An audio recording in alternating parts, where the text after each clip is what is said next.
Bonjour, aujourd'hui nous allons lire un petit extrait du livre L'autre Dieu, la plainte, la menace et la grâce par Marion Muller-Collard.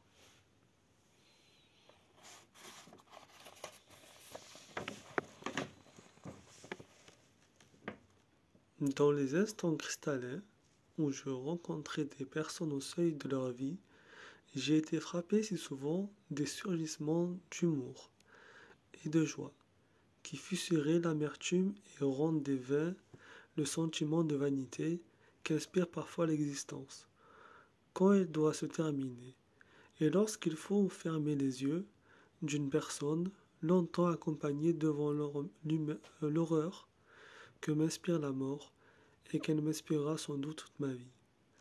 Ne pas succomber à l'illusion d'anéantissement qu'elle charrie pompeusement derrière elle. Rendre grâce pour ce qui a été, car tout ce qui a été s'est opposé au non-être. Renoncer à toute théologie pour entrer dans la grâce. Car lorsque je me sortis de la plainte,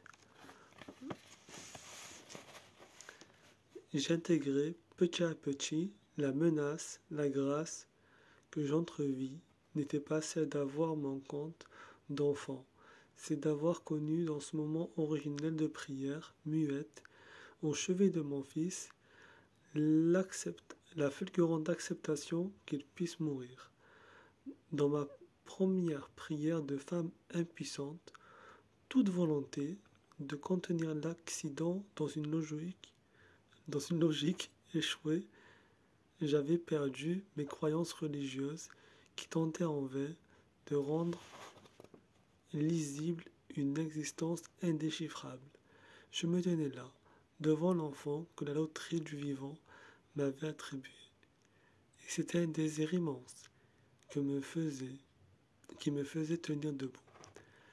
Ma prière n'avait plus rien à marchander, car je découvrais que mon désir était d'ores et déjà accompli et que cet accomplissement ne dépendait pas de la vie ou de la mort de mon fils, cet accomplissement tenait en sa naissance. À mesure que les eaux stagnantes de mes superstitions se retiraient, une source jaillissait qui m'emportait soudain sous la forme d'une évidence inconditionnelle.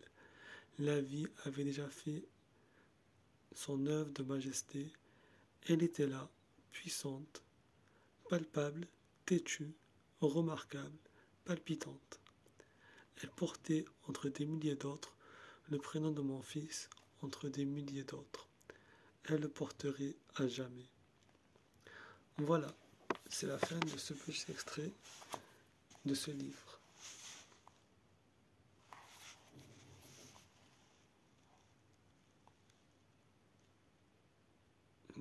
Je vous souhaite une bonne lecture